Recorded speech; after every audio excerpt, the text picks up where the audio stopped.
वळूया पुढील महत्त्वाच्या बातमीकडे। ठाकरेंच्या शिवसेनेचे मंत्री मंगल प्रभात लोढांविरोधात आंदोलन करतायत। लोअर परळ ब्रिज खालील जागा मंत्री लोढा एका संस्थेला देत असल्याचा आरोप यावेळी करण्यात आलाय। ब्रिज खालील जागा ओपन जिम विरंगुळा केंद्रासाठी वापरण्याची मागणी करण्यात आली आहे। तर या संदर्भात अरविंद सावंत यांच्याशी बातचीत केली आमचे प्रतिनिधी भाग्यश्री प्रधान आचार्य यांनी। लोअर परेल ब्रिजच्या खाली अतिक्रमण झालंय आणि ते नेमकं कोणी केलंय तर मंगल प्रभात लोढांनी केलंय असा आरोप जो आहे तो ठाकरे गटाकडनं शिवसेनेकडनं होताना पाहायला मिळतोय। आपल्या बरोबर खासदार अरविंद सावंत आहेत, आपण त्यांना विचारूया। सर, नेमकं काय झालेलं आहे, काय प्रकार आहे हा सगळा? मी गेली 12 वर्ष महापालिकेकडे मुंबई महानगरपालिकेच्या रिक्त शाळा द्या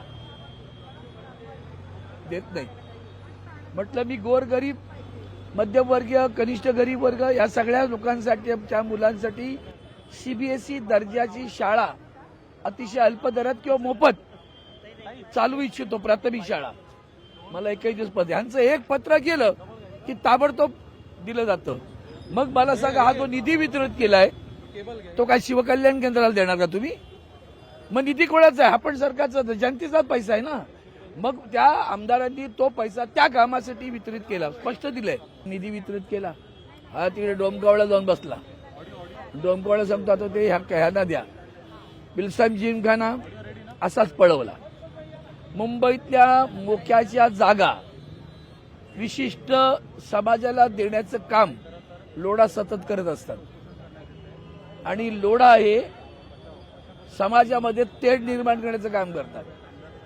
इथं कामगार विभाग आहे, बरं इथूनचा प्रतिनिधी आहे ना। तुम्हाला वाटतं तर तुम्ही त्या आमदाराला बोलवायचं पाहिजे होतं। अरे बाबा, हे चांगली गोष्ट आहे, माझ्याकडे एक संस्था आली, तुमच्याकडे बघा काय करता आलं तर तुम्ही थेट पत्र देणार। व्हिडिओ जर्नलिस्ट आदित्यसह मी भाग्यश्री प्रधान आचार्य, लोकशाही मराठी, मुंबई।